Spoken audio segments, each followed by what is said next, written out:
네, 체육 논술 두 번째 시간 시작하도록 하겠습니다. 오늘의 학습 목표와 목차를 먼저 살펴볼게요. 자, 빨간색 동그라미로 보이는 부분이 바로 오늘의 학습 목표입니다. 다 같이 큰 소리로 읽어봅시다. 자, 시작. 운동 처방의 개념, 절차, 방법 등을 이해할 수 있다. 자, 개념, 절차, 방법, 차례대로 오늘의 목차입니다. 1번, 운동 처방이란 무엇인지, 여기에 해당되는 게 개념이고요. 두 번째, 운동 처방의 원리, 어떠한 원리에 따라서 운동 처방을 해야 하는지, 이것이 절차입니다. 세 번째, 운동 처방의 방법, 말 그대로 방법이고요. 자, 운동 처방의 개념부터 차례대로 알아보도록 합시다.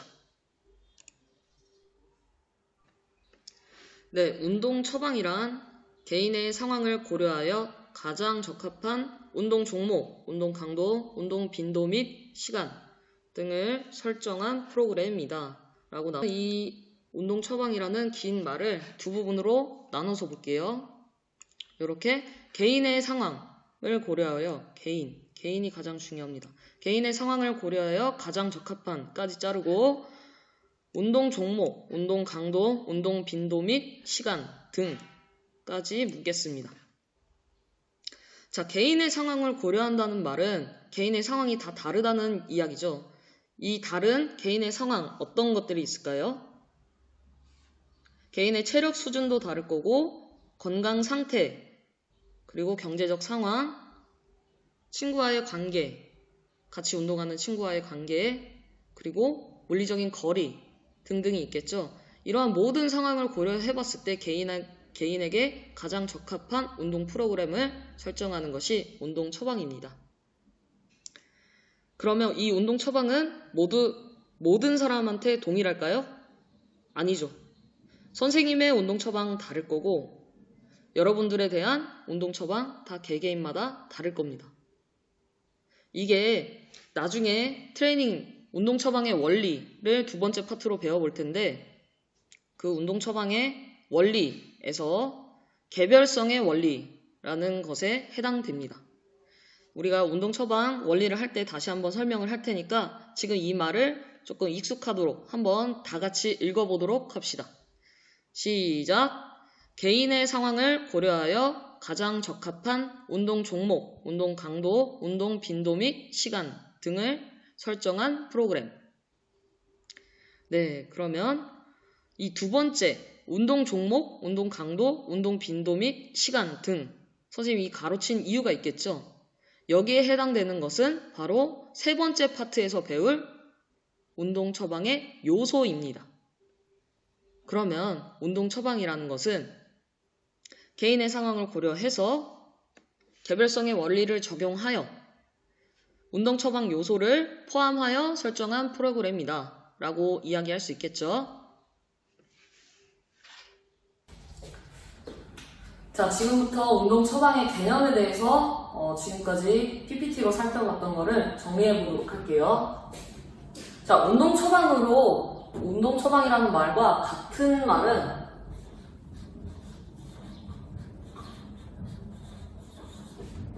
트레이닝입니다.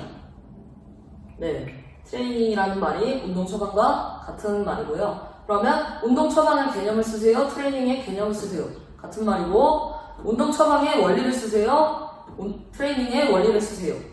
운동 처방의 요소를 쓰세요? 트레이닝의 요소를 쓰세요? 다 같은 말입니다. 이해되셨죠?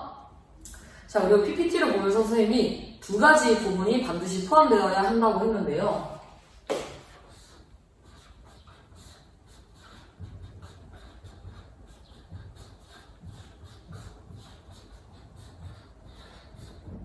첫 번째는 개별성의 원리, 두 번째는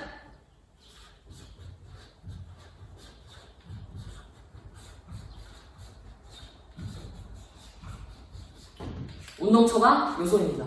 그래서 개별성의 원리를 적용해서 운동 처방 요소별로 프로그램을 설정하게 되면 우리가 운동 처방을 했다라고 이야기할 수 있는 겁니다.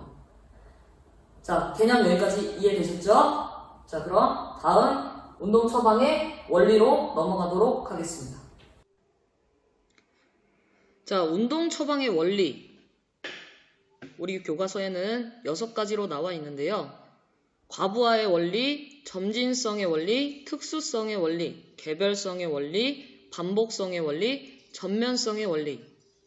이렇게 6가지로 나와 있습니다.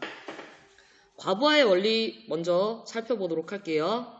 과부하의 원리란 평소보다 조금 더 힘든 정도로 운동을 해야 한다. 평소보다 조금 더 힘든 정도로 운동을 해야 운동의 효과를 볼 수 있다라는 의미고요. 선생님이 그래프로 설명을 한번 해주도록 하겠습니다. 지금부터 운동 처방의 원리 중 첫 번째로 나오는 과부하의 원리에 대해서 설명을 하도록 하겠습니다. 자, X축은 체력 수준입니다.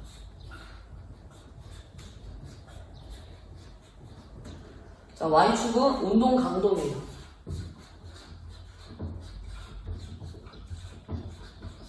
그리고 선생님이 그래프를 2개를 그릴 거예요. 볼록한 그래프 2가지. 잘 보이시나요? 자, 이렇게 체력 수준이 높은 사람, 그러니까 쉽게 비교를 하자면 일반인과 운동선수 둘 중에 운동선수가 체력 수준이 더 높죠. 운동선수와 일반인 둘 중에 운동 강도를 더 높게 설정해야 되는 분은 어떤 사람들일까요? 그렇죠. 당연히 운동선수들이죠. 그러면 체력 수준이 높은 운동선수들에게 운동 강도를 낮게 설정한 이 부분을 봅시다. 이 부분을 봤을 때 운동선수들은 체력 수준이 높은데 운동 강도가 낮게 설정이 되어 있으면 운동의 효과가 있을까요? 없을까요? 운동의 효과가 없겠죠.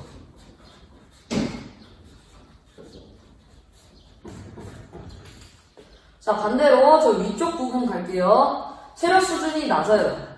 일반 사람들 체력 수준이 낮은 사람에게 운동 강도를 지나치게 높게 설정을 해줬어요. 그럼 어떤 일이 벌어지죠? 네, 상해 위험이 있습니다.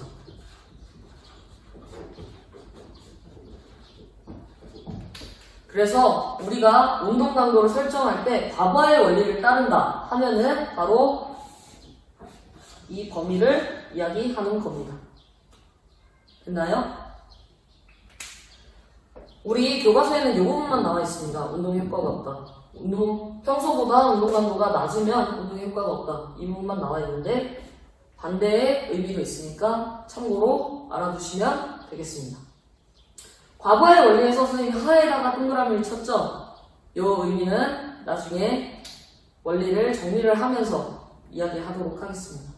PPT에도 마찬가지예요. 선생님이 빨간색 글씨로 따로 표시를 해뒀는데 운동 처방의 원리 정리를 하면서 설명하도록 하겠습니다. 두 번째, 점진성의 원리를 보겠습니다. 주기적으로 운동 강도와 시간을 늘려간다. 예, 당연한 이야기죠. 지금 그림에서 보면 줄넘기를 하는 학생이 100개에서 200개, 200개에서 300개 이렇게 횟수를 늘려가는 모습을 볼 수 있죠. 이렇게 운동 강도를 늘리든 시간을 늘리든 둘 중에 하나 또는 둘 다를 늘려서 운동 강도를 변화시킨다. 이런 의미입니다. 선생님이 같이 설명을 해주도록 하겠습니다. 네, 두 번째로 점진성의 원리에 대해서 설명을 해볼 텐데요. 마찬가지로 그림으로 한번 나타내 볼게요. 여러분들이 이해하시기에 그림만큼 글보다는 그림이 훨씬 나을 것 같아서 그림을 한번 그려볼게요. 자, Y축은 마찬가지로 운동 강도입니다. 그리고 우리가 운동을 하는 기간을 X축으로 봅시다. 운동을 처음 시작했을 때 만약에 10만큼의 운동 강도로 운동을 했을 때 힘이 들다는 느낌이 왔으면 어느 정도 기간이 지나다 보면 이 10만큼의 운동 부하를 줬을 때 전혀 힘들지 않게 됩니다. 그러면 운동의 효과가 마찬가지로 없겠죠? 옆에 보이듯이 체력 수준이 높아졌으니까 동일한 운동 강도로 운동을 했을 때 체력 수준이 높아지면 운동의 효과가 없어지는 거죠. 이런 것을 방지하기 위해서 우리는 운동 강도를 높입니다.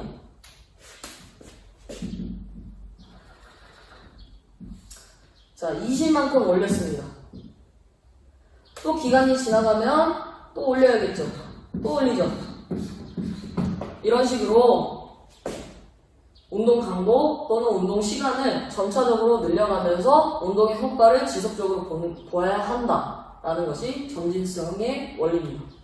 점진성의 원리는 점증성의 원리라고도 합니다. 같은 말이니까 그냥 참고로 알아두시면 될 거고요. 마찬가지로 선생님이 진이라는 글자에다가 동그라미를 쳐놨죠. 네, PPT에서도 마찬가지입니다. 빨간색 글씨로 진에다가 빨간색 글씨를 표시를 해놨는데 이유는 나중에 설명하도록 하겠습니다. 세 번째, 특수성의 원리를 설명하도록 하겠습니다. 특수성의 원리는 특이성의 원리라고도 합니다. 같은 말이고요. 체력 요소에 맞는 운동 종목을 골라야 한다. 우리 체력 요소 어떤 것들이 있었죠? 우리 이전 시간에 정경진 선생님과 팝스 체력 운동 하면서 이야기했을 텐데, 체력 요소 첫 번째, 셔틀런, 스텝 검사, 오래 달리기 걷기 검사, 이것들로 알 수 있는 체력 요소는 네, 심폐지구력입니다. 두 번째, 제자리 멀리뛰기 50m는 순발력. 네. 세 번째, 윗몸 앉아 앞으로 굽히기 검사는 네, 유연성을 알아볼 수 있는 체력 검사입니다. 네 번째, 무거운 물체를 들거나 무거운 물건을 들어 올릴 수 있는 능력. 네, 근력 근지구력. 다섯 번째로 신체 조성이 있는데 요거는 빼고 네 가지 위주로 해서 이야기해 보도록 하겠습니다. 자, 심폐지구력을 향상시키고 싶어요. 선생님한테 심폐지구력이 가장 부족해요. 그러면 심폐지구력을 향상시킬 수 있는 팝스 운동 종목 어떤 것들이 있죠? 선생님의 질문을 반대로 하는 겁니다, 지금. 네, 셔틀런, 오래 달리기 걷기, 스텝 검사 이렇게 있죠. 이렇게 체력 요소별로 맞는 운동 종목을 고를 줄 알아야 합니다. 반드시. 아시겠죠? 특수성의 원리에서 중요한 것은 목적입니다. 목적. 우리가 운동 처방을 하는 목적이 무엇인가에 따라서 운동 종목이 달라진다 라는 것을 의미합니다. 또 다른 의미로 교과서에 나와 있진 않지만 선생님이 만약에 여름에 복근을 좀 도드라지게 보이고 싶어가지고 운동을 하고 싶어요. 그럼 어떤 부위를 운동을 해야 될까요? 그렇죠. 복근, 배 운동을 해야겠죠. 배의 근육을 키우고 싶은데 팔 운동을 했다. 배에 가는 운동의 효과가 클까요? 작을까요? 작죠. 이런 것처럼 신체 부위에 맞는 운동 종목을 고르는 것도 특수성의 원리의 일부입니다. 네, 참고로 알아두시면 될 것 같고요. 네 번째, 개별성의 원리. 어디서 많이 봤죠? 그쵸. 첫 번째 파트인 운동 처방의 개념을 설명할 때 개별성의 원리를 선생님이 언급을 했었는데 내용을 함께 봅시다. 자신의 수준에 맞는 운동 강도, 운동 종목 등을 정해서 해야 한다. 비슷하죠? 자신의 수준에 맞는 까지 끊었었고 운동 종목, 운동 강도 등까지 괄호로 묶었었죠. 자신의 수준에 맞는 이 부분은 개인의 상황을 고려하여 가장 적합한 이라는 말과 같았고요.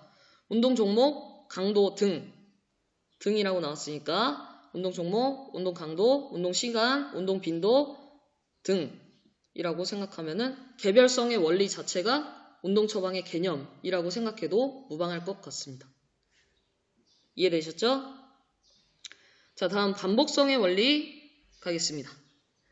우리가 운동을 딱 한 번 한다고 해서 체력이 눈에 띄게 드라마틱하게 향상이 될까요? 그렇지 않습니다. 반드시 운동은 연습, 훈련 기간이 필요합니다. 그런 훈련, 연습을 통해서 자신의 한계를 극복하고 그리고 나서야 체력이 향상되는 것을 볼 수 있습니다. 그래서 반복성의 원리는 오랜 기간 반복해서 실시해야 한다.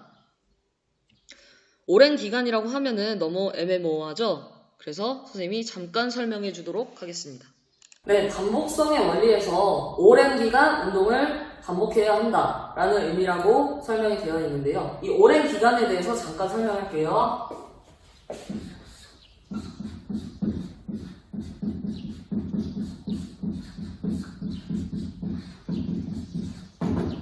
우리가 심폐지구력을 향상시키기 위해서 오랜 기간, 어느 정도를 의미할까요?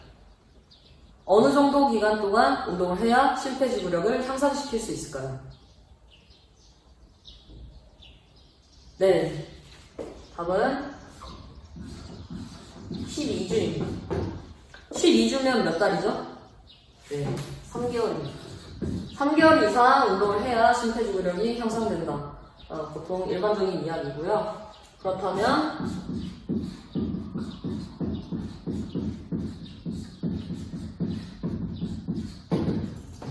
근력 근지구력을 향상시키고 싶을 때 어느 정도 기간 동안 운동을 해야 운동의 효과가 나타날까요? 심폐지구력은 12주였는데 이것보다 짧을까요? 길까요? 네, 12주보다 짧은 8주입니다. 2달이죠. 2달 이상은 근력 운동을 해야 근력 근지구력을 향상시킬 수 있다. 이렇게 일반적인 연구 결과입니다. 네, 참고로 알아두세요. 오랜 기간에 대해서 여러분들이 애매하게 오랜 기간이면 어느 정도야? 한 달인가? 3주인가? 궁금해 하실 것 같아서 그냥 추가적인 설명이었습니다. 마지막 전면성의 원리 설명하겠습니다. 신체 부위 고르게 발달시킬 수 있어야 한다. 여기서 포인트는 고르게 발달입니다. 우리가 선생님이 아까 이야기했듯이 복근을 만들고 싶어서 배 운동만 계속했어요. 그러면 배에 있는 근육은 수축을 하고 등에 있는 근육은 아무 운동도 하지 않아서 등이 굽게 되는 겁니다. 그러면 앞면과 뒷면에 우리 밸런스를 잃게 되는 겁니다. 이런 신체의 밸런스를 유지하기 위해서는 반드시 전면성의 원리를 따라야 합니다. 우리가 신체 밸런스 균형이 무너지면은 바로 우리의 건강과 밀접한 관련이 있기 때문에 전면성의 원리를 반드시 따라야 한다는 거 기억하시고요. 마지막으로 운동 처방의 원리 정리하도록 하겠습니다. 네, 운동 처방의 원리 6가지 정리하도록 할게요. 과부하의 원리, 점진성의 원리, 특수성의 원리, 개별성의 원리, 반복성의 원리, 전면성의 원리. 선생님이 각각의 예시를 들어서 질문을 했을 때 여러분들이 이 6가지 원리 중에 고를 줄 알아야 합니다. 아시겠죠? 자, 선생님이 이제 빨간색 부분으로 동그라미 친 부분이 왜 이렇게 했는지 알려드리도록 할게요. 자, 첫 번째 하, 진, 수, 개, 반, 전.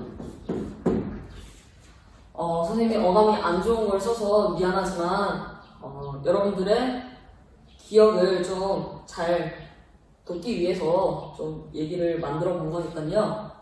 자, 선생님의 성씨가 뭐죠?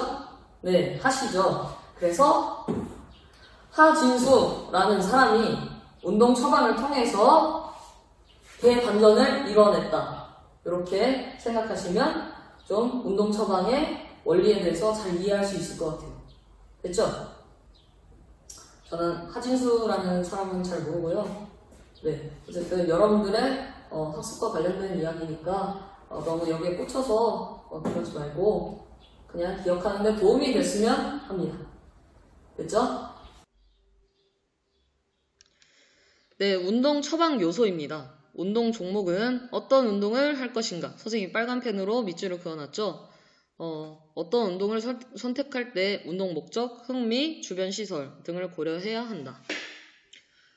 운동 목적, 흥미. 선생님이 흥미에 동그라미를 쳐놨는데 선생님은 어렸을 때 물에 빠질 뻔한 기억이 있어서 수영이라는 종목을 정말 무서워하고 싫어합니다. 물 자체를 싫어하는데 그럴 때 선생님이 심폐지구력을 향상시키고 싶을 때 선생님은 절대로 수영을 선택하지 않겠죠. 선생님 같으면은 축구나 달리기를 선택할 것 같아요. 여러분들은 심폐지구력을 향상시키기 위해서 어떤 종목을 선택할 건가요? 한번 본인의 흥미를 고려해서 선택을 해보도록 합시다. 네, 셔틀런. 네, 셔틀런 나오니까 스텝 검사, 오래 달리기 걷기 검사. 또 있죠. 선생님이 싫어하는 수영, 에어로빅. 다양한 종목들이 있는데요. 여러분들에게 맞는 종목을 한번 생각해보면 도움이 많이 될 것 같습니다. 두 번째, 운동 강도. 운동 강도는 힘든 정도를 의미하며 자신의 체력 수준에 맞게 정해야 한다. 운동 강도, 얼마나 힘들게 할 것인가. 요거를 의미하는데요. 자신의 체력 수준에 맞아야 한다. 이거 선생님이 이전에 운동 처방 원리 중 과부하의 원리를 설명할 때 잠깐 얘기했었는데요. 자신의 체력 수준이 낮을 때 운동 강도는 높아야 될까요? 낮아야 될까요? 네, 체력 수준이 낮으면 운동 강도도 낮게 시작을 하는 게 맞습니다. 그런데 자신의 체력 수준이 낮은 상태에서 운동 강도를 지나치게 높게 하면 어떤 위험이 있었죠? 네, 상해 위험이 있었죠. 반대로 자신의 체력 수준이 매우 높습니다. 높은 사람한테 운동 강도는 높게 설정을 해야겠죠.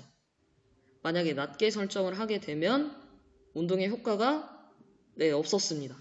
그래서 운동 강도를 설정하는 것이 운동 처방을 하는 것의 키포인트라고 할 수 있습니다. 세 번째, 운동 빈도. 운동을 얼마나 자주 하는지를 의미하는데요. 일주일에 보통 3일에서 5일 정도 하는 것이 적절하고 체력 수준과 시간적 상황을 고려해 선택한다. 운동 빈도, 일주일에 얼마나 할 것인가? 네, 일주일에 며칠 할 것인가? 이런 의미를 아시면 될 것 같고, 여기도 나왔죠. 자신의 체력 수준을 고려해라. 그리고 시간적 상황. 우리가 요즘에 학교 온라인으로 수업 듣고 오프라인으로 와서 수업하고 하면은 또 학원 가고 해야 되니까 시간적인 여유가 많이 없을 것 같은데, 본인의 일과 시간 중에 운동 시간을 같이 포함하게 되면 운동에 조금 더 집중할 수 있고 효과적으로 할 수 있을 것 같습니다. 마지막, 운동 시간. 최소 20분에서 최대 60분 사이가 적절하다. 운동 강도가 높으면 짧게, 운동 강도가 낮으면 길게 계획한다. 그러면 운동 강도와 운동 시간은 비례의 관계일까요? 반비례 관계일까요? 네, 반비례 관계입니다. 선생님이 추가적으로 하나만 더 설명을 할게요. 우리가 이전에 운동 처방 원리 중 점진성의 원리에 대해서 했었는데, 그때 운동 강도와 운동 시간을 점차 높여간다. 그래야 운동에 효과가 있다. 라는 의미였죠. 그러면 운동 강도와 운동 시간 둘 중에 어떤 것을 먼저 증가시키는 것이 운동에 도움이 될까요? 선생님이 10만큼 운동을 했을 때 더 이상 힘들게 느껴지지 않았어요. 그때 운동 강도를 높이는 게 맞을까요? 운동 시간을 먼저 높이는 게 맞을까요? 네, 정답은 운동 시간을 먼저 높이는 것입니다. 그리고 두 번째로 운동 강도를 높여야 합니다. 이유는 운동 강도를 먼저 20만큼 높여버리면 상해 위험이 있기 때문에 일단은 운동 시간을 어느 정도 적절하게 증가시켜 놓고, 그렇게 해서 운동에 효과가 없다 하면 그때는 운동 강도를 높이는 게 맞습니다. 네, 여기까지 운동 처방 요소 4가지 꼭 기억해야 합니다. 운동 종목, 운동 강도, 운동 빈도, 운동 시간 4가지 기억하시고 우리가 각각 작성할 줄 알아야 합니다. 네, 작성에 대해서는 다음 시간에 조금 더 디테일하게 배우도록 합시다. 네, 오늘 수업 총 정리하도록 하겠습니다. 오늘은 운동 처방에 대해서 쭉 알아봤고요. 운동 처방의 개념 2가지 포함되어야 할 것.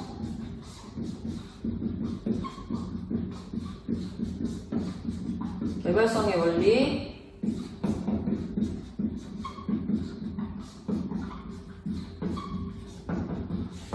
운동 처방 요소, 개인에 맞는 운동을 설계해야 한다. 운동 처방 요소 맨 마지막에 나와 있습니다. 4가지. 운동 종목, 운동 강도, 운동 시간, 운동 빈도 이렇게 나와 있고 두 가지 반드시 들어가야 합니다.